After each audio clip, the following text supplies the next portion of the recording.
So the question is, you just found a realtor, you signed an agreement, and now what should happen? What should happen on your part, and what should happen on the realtor's part? So, a couple of things.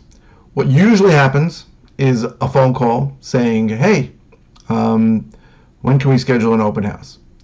And that's about the limit, the full extent of most conversation you're going to have with most realtors. Because, like as I said before, and I don't want to knock realtors, but over 90% of them are not full-time realtors and close less than 2 houses a year.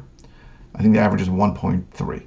So, let me tell you what probably will happen and what should happen. If you picked a typical realtor, nothing's going to happen. There's going to be zero communication, and we've listed properties, and this has happened with us, and it is infuriating.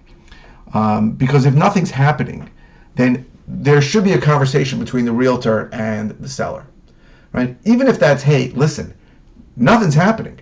We're not getting interest. We're not getting showings. We're not getting offers. Let's talk about what needs to take place. Now, what needs to take place can be a few things. There could be an issue with how the house looks. There could be an issue with the outside of the house. There could be an issue with the price. I can tell you that in 2020, very often it's an issue with the price. And, if you've had a conversation with a realtor already saying, listen, this is my price, I got to sell it at this price, there's no way I can go down because I owe it or whatever the reason, then I guess the conversation may not take place. But the truth is that in 2020, via the amazing internet, everybody pretty much can see what your house is selling for. Now, there are definitely tips and tricks that we use to make sure that a house is getting shown and that we are getting offers. Now, I could tell you, and this is something that's a little counterintuitive, but if you're getting a lot of showings and you're not getting offers, it's always because of the price. That sounds weird, right? You would think, hey, if I'm asking too much, nobody would show up. But if people are interested in that area, they're going to come. They're just not going to give you an offer that's too low. So you have to analyze then what's going on. Is nobody coming? If nobody's coming, you have probably a bigger problem. Your pictures might be bad. Your house may be in terrible condition. The wording on listing might be terrible.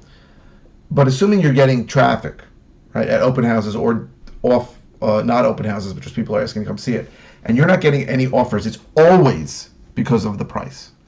So you got to talk about price. Now, I understand if you're in a situation where you can't go any lower, it's fine. But you have to be in communication with a realtor.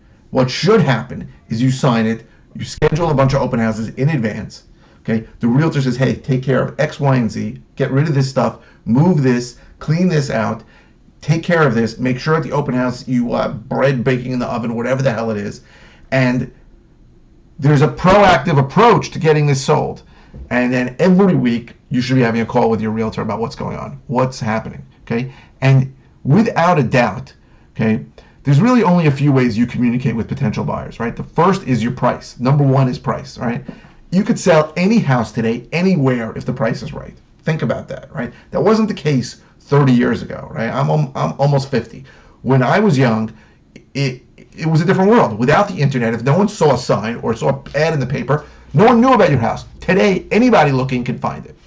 So price is the number one way you communicate. The second is pictures, and those need to be pretty good. And the third is the description that's on there. So these are the way you communicate with potential buyers. You have to talk about moving those things, changing the price, lowering the price.